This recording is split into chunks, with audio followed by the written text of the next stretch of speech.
여러분 안녕하십니까? 아리다 방송의 남영신입니다. 오늘은 여러분들이 믿는 종교의 교리에 여러분들의 삶 전체를 모두 걸지 말라는 말씀을 주제로 얘기해 보겠습니다.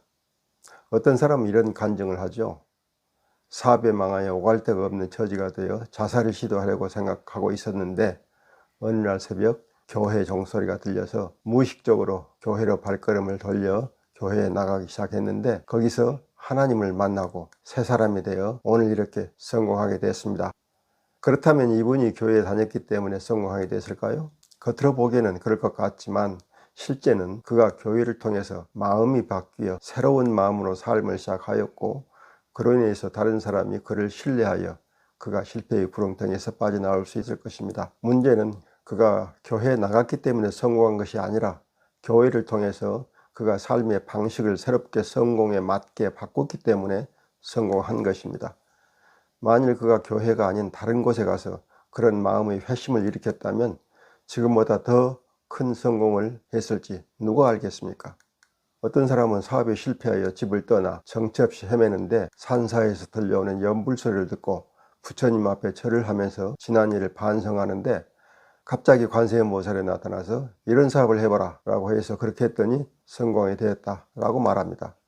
여기서도 그가 절에 가서 예불을 드린다 관세음보살이 나타나서 자기에게 성공할 만한 사업을 지시하였다고 믿겠지만 실제는 예불 도중에 그의 마음에서 문득 새로운 사업이 떠오른 것에 지나지 않습니다. 그런 사업을 떠오르게 한 계기를 절이라는 공간과 예불이라는 행위가 도와준 정도일 것입니다.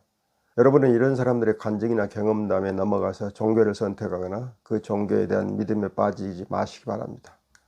우선 여러분은 그런 사람들처럼 질병에 걸리지도 않았고 그 사람들처럼 처절하게 실패하지도 않았고 그 사람들처럼 무엇을 간절하게 소망하지도 않았다는 점을 생각해 보세요. 누구나 막다른 골목에 다다르면 절실한 마음이 생겨 새로운 돌파구를 마련하기 위해서 안간힘을 쓰게 마련입니다. 그런 상태에서 성공의 길을 걸을 수 있는 사람은 사실 극소수이죠. 수많은 사람이 교회에 열심히 나가고 절에 부지런히 나가는 상태에서 실패하여 그 교회나 절을 떠나기도 합니다. 여러분은 그런 사람의 간증을 들어본 적이 없을 것입니다. 제가 아는 장로님은 교회에 열심히 나갔을 뿐 아니라 그 교회 건축을 위해서 엄청난 헌금을 하여 믿음이 말할 수 없이 독실한 분으로 정평이 나 있었습니다. 목사는 언제나 그 장로를 가장 귀히 여겨 수많은 축복 기도를 해주었죠. 그런 분이 교회에 낸 과도한 헌금 때문에 회사의 재무 상태가 좋지 않게 되어 결국 망하는 지경에 이르자 교인들 보기가 부끄러워 그 교회를 떠났습니다. 그러나 이런 사람은 어디 가서 자기의 실패 경험을 간증하지 않습니다. 그러니 여러분은 교회를 다녀서 성공한 사람의 이야기만 듣고 교회를 열심히 다녀야 한다는 생각을 할 뿐 교회를 다니다가 실패한 사람의 이야기를 모르기 때문에 교회를 어떻게 다녀야 하는지 미처 생각하지 못하는 것입니다. 교회나 절에 다니는 것이 곧 인생의 성공이나 실패를 의미하는 것이 아닙니다. 여러분이 믿는 종교가 무엇이든지 기본적으로는 여러분의 마음 상태가 잘못되어 있다면 그 종교가 여러분을 성공하게 해주지 않는다는 걸 인식해야 합니다. 사람의 성공이 어디서 옵니까? 하나님에게서 옵니까? 예수님에게서 옵니까? 부처님에게서 옵니까? 아닙니다. 여러분의 성공은 바로 여러분의 마음에서 시작한 것입니다. 여러분이 변해서 여러분이 열심히 성실하고 착하게 일을 하고 다른 사람이 여러분을 믿어주고 도와주어서 성공할 수 있게 된 것입니다.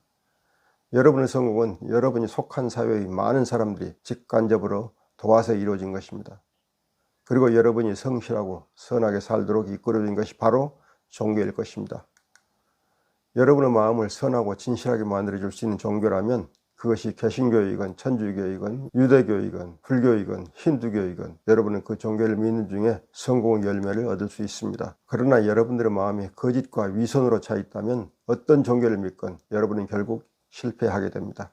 물론 세상이 악하여 사기치고 남을 속여 성공하는 사람이 많이 있는데 이런 사람이 교회에 나가거나 절에 다니게 되면 그로 인해서 교회도 악하게 되고 절도 악에 물들게 될 가능성이 높습니다.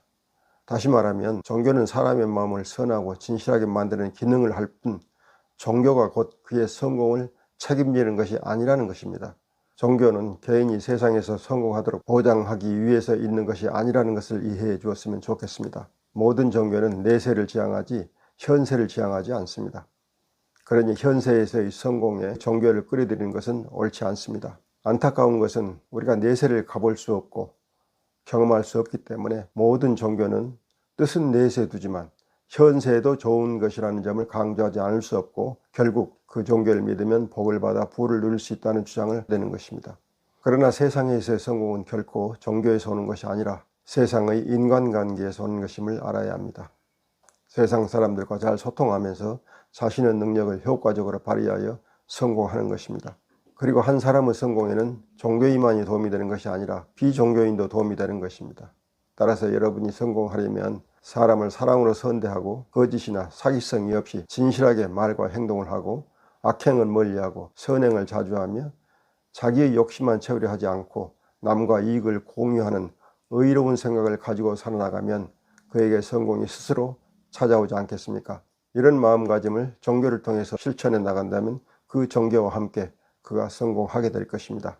그 종교가 그런 마음을 길러주고 그 종교를 함께 믿는 사람들이 그런 가치를 공유한다면 얼마나 좋겠습니까? 그러나 그런 가치를 가지고 그런 생각을 공유하면서 아무 종교를 믿지 않는 사람도 많고 자기와 다른 종교를 믿는 사람도 그런 좋은 마음가짐을 가진 사람이 얼마든지 많다는 점을 인정해야 합니다. 그런 점에서 기독교인들이 자기들만 옳다고 주장하는 태도가 옳지 않다고 말하는 것입니다. 예수를 믿어야 천당을 간다는 생각은 누구도 증명해낸 바 없습니다. 예수가 지금 천당에서 하나님 우편에 앉아 계신다는 것을 증명한 사람도 없고 그것을 실제로 본 사람도 없습니다. 있다면 요한처럼 환상에서나 보았겠죠. 이처럼 확인할 수 없고 증명할 수 없는 믿음을 남에게 강요하거나 그것을 믿게 하기 위하여 무리한 방법을 동원하는 것은 다른 사람의 자유로운 삶을 간섭하는 일이 됩니다. 구원하는 것은 좋지만 자기 믿음을 따르지 않는다고 저주하거나 증오하는 것은 악마들이나 하는 짓입니다. 기독교인들이 자신의 믿음을 확산하기 위해서 예수 천당 불신 지옥이라는 구호를 외치며 사람을 현혹하는 것은 잘못입니다. 그것은 기독교가 사람들에게 해를 끼치는 대표적인 잘못입니다.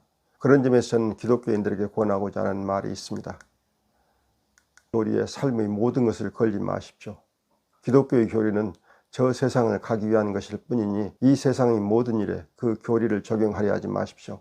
이 세상은 당신들의 교리로는 해결하기 어려운 매우 복잡한 논리가 지배하고 있는 곳입니다. 그러니 이 세상에서 성공하며 살기를 바란다면 이 세상의 논리를 가볍게 여기지 마십시오.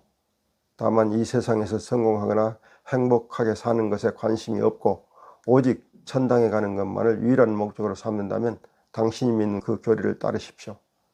성경에 나는 길이요 진리요 생명이니 누구든지 나로 말미암지 않고는 하늘나라에 들어갈 자가 없느니라 라고 한 것은 여러분이 내세 천국에 가고 싶다면 그렇게 하라는 것이고 이 세상에서 성공하고 행복하게 살려면 그 논리가 적용되지 않는다는 것을 알아야. 그런데 많은 기독교인은 죽어서는 천당에 가야겠고 살아서는 세상에서 성공하여 부귀를 누리며 행복하게 살기를 바랍니다.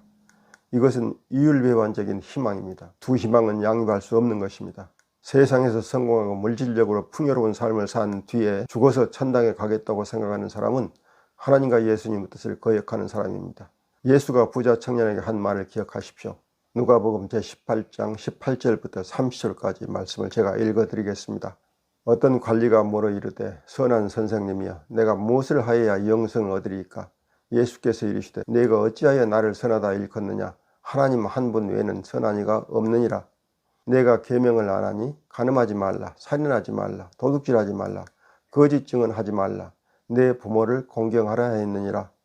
여짜오되 이것은 내가 어려서부터 다 지켰나이다. 예수께서 이 말을 들으시고 이르시되 내게 아직도 한 가지 부족한 것이 있으니 내게 있는 것을 다 팔아 가난한 자들에게 나눠주라. 그리하면 하늘에서 내게 보화가 있으리라. 그리고 와서 나를 따르라 하시니 그 사람이 큰 부자이므로 이 말을 듣고 심히 근심하였더라. 예수께서 그를 보시고 이르시되 재물이 있는 자는 하나님 나라에 들어가기가 얼마나 어려운지 낙타가 바늘귀로 들어가는 것이 부자가 하나님의 나라에 들어가는 것보다 쉬우니라 하시니 듣는 자들이 이르되 그런즉 누가 구원을 얻을 수 있나이까? 이르시되 무릇 사람이 할 수 없는 것을 하나님은 할 수 있느니라. 베드로가 여짜오되 보옵소서 우리가 우리의 것을 다 버리고 주를 따랐나이다. 이르시되 내가 진실로 너희에게 이르노니 하나님의 나라를 위하여 집이나 아내나 형제나 부모나 자녀를 버리는 자는 현세 여러 배를 받고 내세 영생을 받지 못할 자가 없느니라 하시니라. 여러분은 예수의 이 말을 따를 준비가 되어 있나요? 이 말을 따르는 사람은 천국에서 영생을 얻을 수 있을 것입니다. 그러나 현세에서는 그가 가진 것을 모두 가난한 사람에게 나눠 주어야 하고 재산을 말할 것도 없고 부모도 자식도 모두 버리고 예수를 따라야 합니다. 여러분은 이 말씀을 따르시겠습니까? 가톨릭의 신부와 수녀는 이 말씀을 따르느라 가족을 버리고 재산을 버립니다. 그런 사람은 죽어서 하나님 나라에 가서 영생을 누릴 수 있을 것입니다. 그러나 개신교 목사들은 이 말을 따르지 않은 사람들이므로 결코 하나님 나라에 들어갈 수 없습니다. 그들은 재산을 축적하고 가족을 위해서 또는 자녀를 위해서 탐욕적인 생활을 하기 때문입니다.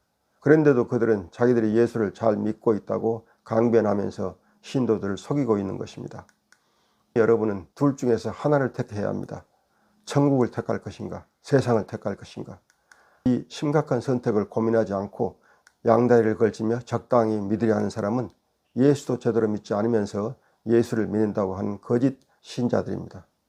예수를 믿고 그 말을 따라서 천국의 소망을 둔 사람이라면 세상의 재물과 명예와 부귀와 행복을 버리십시오.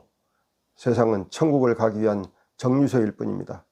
정류소에서 버스 오기를 기다리지 않고 이것저것 즐기다가 버스가 오면 어떻게 버스를 타겠습니까? 신랑을 맞이하기 위해서는 촛불을 들고 깨어 기다리라는 처녀들의 비유를 여러분이 알 것입니다. 잠깐이라도 졸면 그 사이에 신랑이 도둑같이 왔다 갈 수 있는 것이 아닙니까? 그런데 세상의 성공과 재물과 행복을 쫓다가 하늘나라에 갈 기회를 잃으면 여러분은 지옥으로 떨어질 수밖에 없습니다. 이런 교리를 알면서도 세상의 성공과 부귀를 쫓으시겠습니까? 여러분, 제 말을 오해하지 마십시오. 저는 여러분에게 기독교를 믿으라고 강조하고 있는 것이 아닙니다. 오히려 기독교의 교리가 이 세상을 사는데 유익하지 않다고 말하고자 하는 것입니다. 앞에서 말한 바와 같이 죽어서 우리가 갈 천국이란 허상일 뿐, 우리의 영혼이 거기서 복락을 누릴 곳이 아닐 뿐 아니라 육신이 휴거를 통해서 올라갈 수 있는 곳은 더더욱 아닙니다. 여러분 중에서 기독교 교리에 따라서 이를 믿고자 하는 분은 믿어도 좋습니다. 그러나 여러분이 예수의 천당 이야기를 믿으려면 예수가 한 다른 말, 곧 천당을 가기 전에 여기에서 해야 한다고 한 그 말도 믿고 실천하십시오. 세상에서 부귀를 누리려 하면서도 죽어서 천국에 가려 하는 것은 적어도 기독교가 허락하지 않는 얌체짓입니다. 염치 없는 목사들이 그런 믿음을 주장하고 여러분에게 이상한 믿음을 심어주고 있는 것입니다. 저는 여러분께 합리적인 믿음을 안내하는 종교를 믿으실 것을 권합니다. 어떤 종교든 합리적인 믿음 생활을 하도록 안내할 수 있습니다. 기독교도 불교도 이슬람교도 다 그렇습니다. 합리적이라는 것은 이 세상을 올바르게 살도록 이끌어주는 교리를 말합니다. 인간은 이 세상에서 진실하고 선하고 의롭게 살면서 다른 사람을 돕고 다른 사람을 사랑하면서 사는 것이 최선입니다. 거짓과 위선과 불의와 악을 동원하여 이 세상에서 성공하는 것이 옳지 않다고 생각하는 것이 이 세상을 바르게 사는 길입니다. 하나님은 이 세상에서 바르게 사는 사람을 사랑하시고 그를 위해서 하늘나라를 예비해 두셨을 것이라고 믿으시기 바랍니다. 기독교인이라면 당연히 사랑과 자선과 공의를 위해서 일하다가 저 세상으로 가야 하겠죠. 증오와 아집과 탐욕에 물든 사람이 어찌 구원과 천당을 욕심냅니까? 불교인이라면 집착을 버리고 탐욕을 버리고 살아야겠죠. 분별심과 탐욕과 집착에 물든 사람이 어찌 불보살의 가피력을 바라고 성불과 해탈을 바랍니까? 어느 종교를 믿든 기본은 진실하고 선하고 의로운 삶을 살아야 하며 다른 사람을 사랑하고 돕고 위하여 헌신하는 자세로 살아야 합니다. 그래야 이 세상을 편하고 만족스럽게 떠날 수 있을 것입니다. 그러니 우리는 그런 삶을 살도록 노력합시다. 어느 종교를 믿느냐가 중요한 것이 아니라 어떤 마음가짐으로 사느냐가 중요하다는 말씀을 드리는 것입니다. 특정 종교의 교리에 여러분의 삶을 송두리째 걸지 마시기 바랍니다. 오늘 말씀은 이것으로 마치겠습니다. 다음 주에 뵙겠습니다. 안녕히 계십시오.